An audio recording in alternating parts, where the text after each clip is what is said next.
Subscribe to our YouTube channel and press the bell icon to get the latest updates. The reformist impulse as a whole has come back. The second UPA government actually was the 5-year period during which the reformist impulse had completely gone away. And in fact, we had reversed a number of things which we or brought in some of the kinds of things that Indira Gandhi had been doing, which need to be undone still.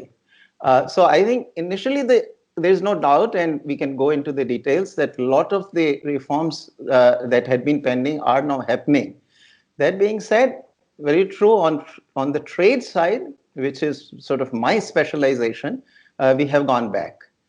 Import substitution has returned, although in a very different form. So I sort of sometimes refer to it as the new import substitution. It's in a bit of a different form, but harmful nonetheless. So I think that's how I would describe. One of the three, NDA tried to rectify, that is land acquisition, but retreated very quickly and hasn't revisited it, but hasn't made it worse. The other two, NDA might have made them worse, that is right to education, further expanded now, and also right to food. Both have had a massive expansion. Yes. See, this is the problem with particularly in the social areas. Once you start on a particular road, it's extremely difficult politically to retreat. So I remember when I was at the Niti Aayog, I was very careful, at least from the Niti Aayog, not to let these genies kind of get out of the bottle. And one time, actually, one of my very senior people tried to do that, create, at least propose some sort of equivalent of Narega for the urban areas. And I really fought back very quickly. I got the Prime Minister's blessing and stopped it. Because the problem is that, forget, this Food Security Act, Right to Education Act are already legislations. But even if you put it for discussion in the public domain, it becomes very difficult for the government to retreat. And you can see, you can see this is why for example, the loan mafia that happens, once you promise, it becomes very, very difficult to retreat. What's your insight on this impression that rich people get thousands and lakhs of crores written off? You see, this is a very, very serious problem, and I've been writing about this. At least, finally we do have the IBC, one of the big reforms that this government did, the Insolvency and Bankruptcy Act. So we are beginning to address the problem. But in the ultimate, Shekhar, this problem will not get addressed until we seriously kind of privatize the commercial banks. As long as the banks exist predominantly actually in the public sector, this is going to be a recurring problem. We have seen this. Once we liberalize the financial sector, there have been continuous cycles of these NPAs accumulating. And the politics of these things is very, complicated. You take one measure that the industrialists find another set of avenues to abuse the system. And financial sector is something with a lot of interconnectivity, and therefore it's much harder, you see, to then, and given also our own judicial system, which moves so slowly. So there is always the issue of, could this lead to a systemic problem? And therefore, in the end, I have also always come out and said that you've got to recapitalize the banks. Because if you don't do that, then the entire financial system comes on its knees, and that will bring automatically the economy to the knees as well. And so ultimately, I think you've got to privatize the banks, and we can talk more about it. But the simple fact is that since the liberalization, the government has not spent a penny trying to recapitalize a single private sector bank. All of the money that has been invested is all in public sector banks. When you were in the government, did you move any ideas on privatizing these banks or some of these banks? And if you did, what kind of response did you get? No. At the time, Shekhar, there was no room for bringing that issue. The big issue at the time to me, on which I did push a lot, In fact, soon after arrival in January 2015 was the cleaning of the NPAs. It was a recognized problem to me, at least, since the late 2013. And the government needed to move fast to do the cleanup. The central bank needed to play its part. But at the time, I saw no interest whatsoever, either on the part of the Department of Financial Services in the Finance Ministry or on the part of the Reserve Bank of India governor to actually begin the process of cleanup. You see, we started doing all sorts of these stress tests, etc., but stress tests are tests. They don't solve the problem.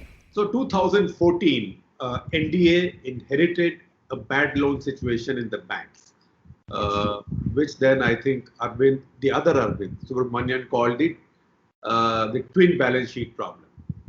Now this is 2020. We are still caught in that problem. Why has it defined resolution for 6 years? And what do we do now going ahead? Now you speak as an economist. Yes.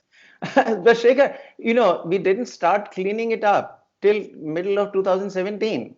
A new Reserve Bank of India governor had to come in, which is Urjit Patel, who was keen to solve the problem as opposed to his predecessor.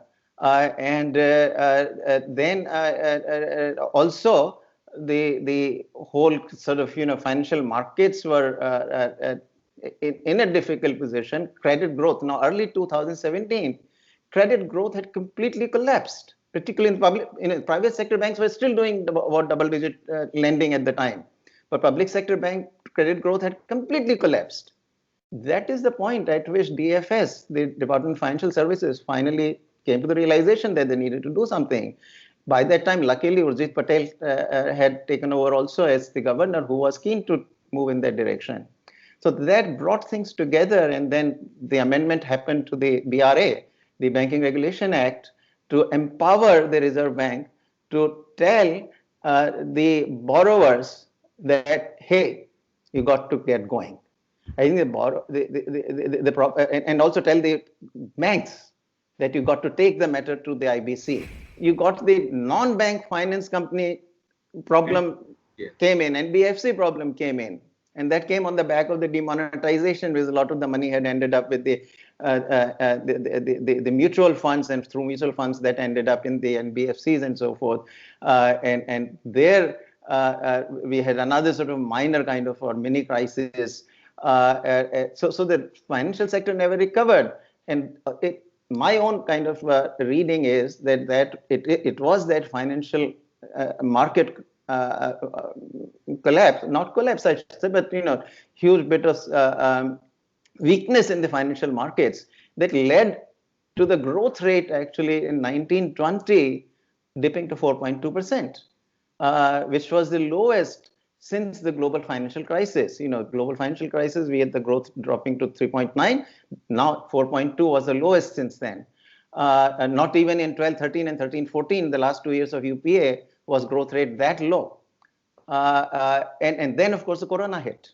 So, you have had no time to breathe, unfortunately. So we went into corona or COVID-19 with a very weak financial sector and weak economy. So which is why I think recovery from post-COVID recovery, therefore, is also very much impacted by that fact. Government's reaction so far as government's response, not reaction to the pandemic, over these 6 months, what is your assessment of it? Have they done enough, or does more need to be done? Does more need to be done urgently?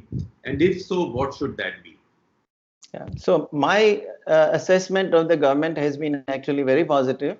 The government was correct, contrary to almost everybody else who was giving their commentaries at the time.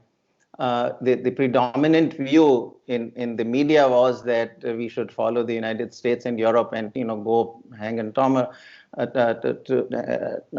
and hammer that we do 20% of the GDP in fiscal expansion, the stimulus. I think we were in a situation, if I can use a little bit of economist jargon, where the supply curve was vertical, meaning that, the supply was pretty much fixed. Any demand stimulus you give will translate into maybe higher prices, but it's not going to give you response on supply side. So therefore, at that time, to go with this massive expansionary policy, I don't think would have paid off, and it didn't pay off in the United States and Europe either, where this was tried. Government was therefore right to basically go in and ensure that everybody gets their food, everybody gets their shelter. And then gradually they came to the, within a month or month and a half, to the financial sector, which was to ensure that everybody gets their loans, and those who have to repay the loans are given some long holiday on the payments of the loans, so that viable firms do not go bankrupt. Because economic activity is partially at a standstill, your tax revenues are not rising. So even with that kind of conservative package, today, just taking that into account, from 72% of debt to GDP ratio, we will end up at 85%, about 13% extra debt will be added. And then when the recovery begins to happen, I think we will need some stimulus. It's a good bet that we'll need some stimulus at the time. Number one. Number two, much more resources will be required to recapitalize the banks, because you would also see that lots and lots of loans will go bad at the banks. And some numbers that people are saying that, in the public sector banks, your NPAs might rise up to 14-15% again of the total outstanding loans. Well, you will need to recapitalize again, because part of the revival of the economy will depend on the banks being able to actually loan money to the borrowers for fresh investment, and so that would also require funds to recapitalize the banks. So I think we'll need that money. It's a good thing that we have not gone overboard initially. So that's where I come out. From where will we find that money? Are you with the school that says borrow, borrow, borrow? Well, at that point, you'll have to assess, if there is nothing else, then either you print money or you borrow. There are no other ways to get it, because in the old times, we would have said, get some foreign aid or something. But that's not what India would or should do. I think, we are capable ourselves. But what this would require is that, a very serious fiscal plan down the road over the next 5 to 6 years after recovery has taken place. You would not be able to spend leisurely in the years that would follow, because with this, there is no doubt debt to GDP ratio is going to end up at least at 90% of the GDP, or maybe even slightly higher. Now, for a developing country, that's a lot of debt, because you have to service it. The whole problem is that debt has to be serviced. So you have to make interest payments. You'll have to make interest payments on that. So those interest payments will eat up your budget for the following years. And so you need a fiscal consolidation plan so that the debt to GDP ratio begins to come down. There are only two ways to do it. Either you spend conservatively, or you grow your economy at a massive 10 to 12% a year. Because the GDP is in the denominator, and the faster the GDP grows, the faster you reduce the debt to GDP ratio. When should government start spending this money? This stimulus, 3 months from now, 6 months from now, 2 months from now? We can't define it in terms of the number of months. What we have to think in terms of is when the labor force begins to come back to work. I think that is what we need to keep a watch on, that are the workers returning.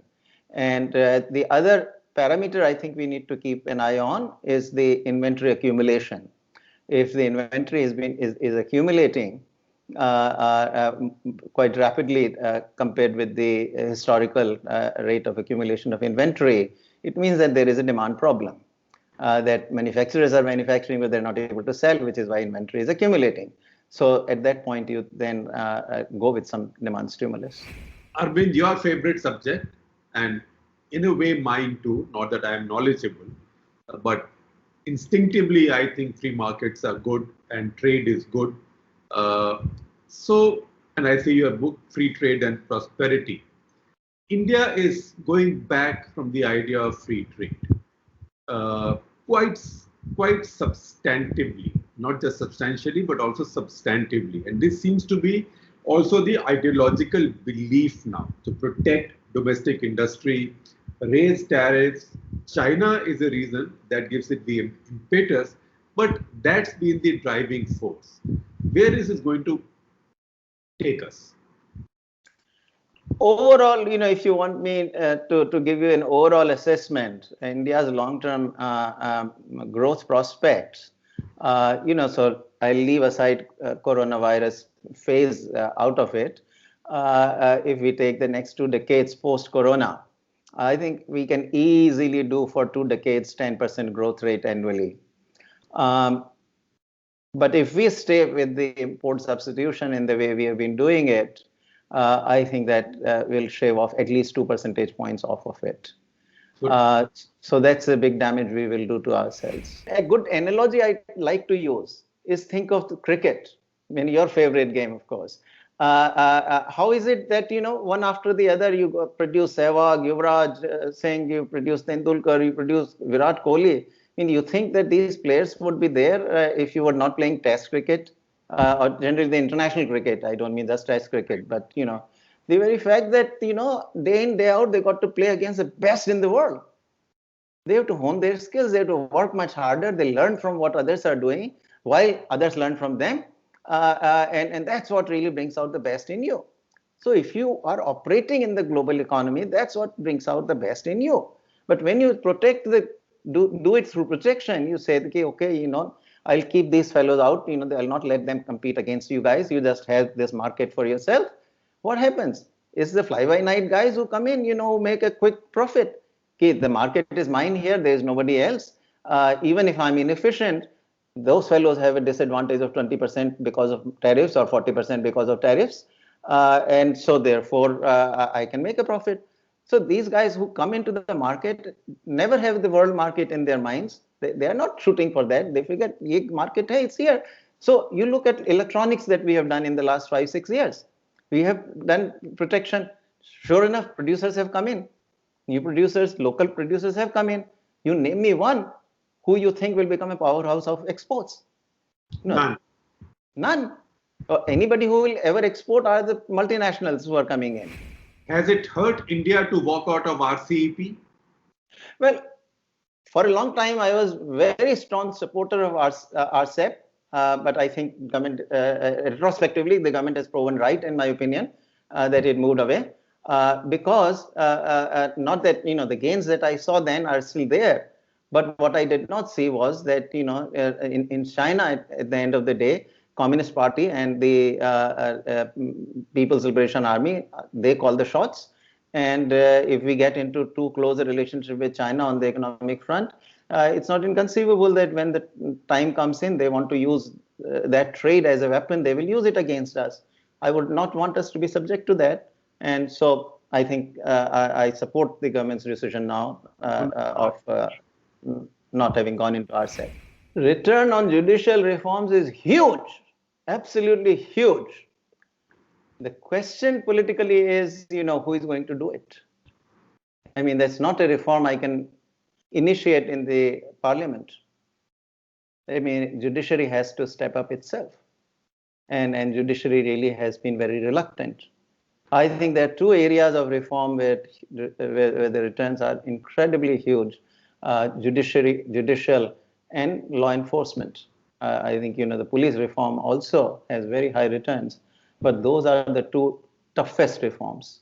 Sort of, I'm a little pessimistic that will happen overnight. Maybe some on the margins, we can do some things, but if we really economically grow up a bit, pick up pace to 8 to 10%, do that for a decade and a half, I think that will bring up enough pressure on the judiciary and law enforcement to begin to reform also.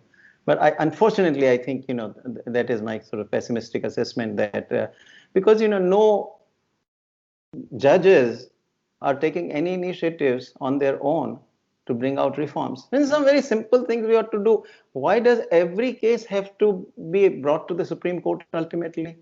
I mean, in the US, they stop at some level, most of the cases, not every case. And even when it goes to the Supreme Court, a very tiny fraction of those cases actually gets taken up by the Supreme Court. The rest are not. But we accumulate, keep accumulating, keep accumulating. So, I mean, we try to do it de facto.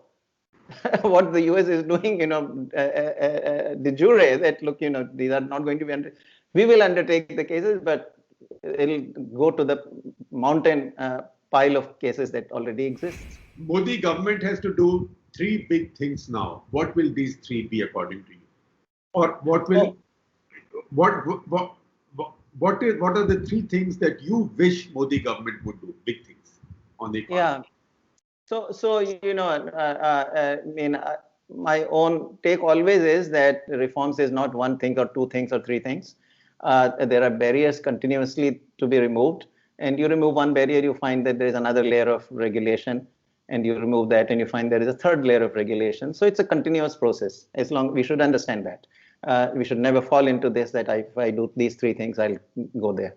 Having said that, one, I would like a lot more liberalization on trade, and I'll phrase that broadly so that that includes all kind of trade facilitation, also all kinds of ease of trading, moving goods into and out of the country. So all that part of trade liberalization, that's one area where I would put a lot of emphasis on. My second one would be labor market reforms. Very, very important. We have very inflexible labor markets today. We need flexible labor markets. That's my second. Third, I would come to the financial sector, extremely, extremely important, of which the most important step is eventual privatization of the public sector banks. Those three, I think, are the biggest three reforms we still need to do.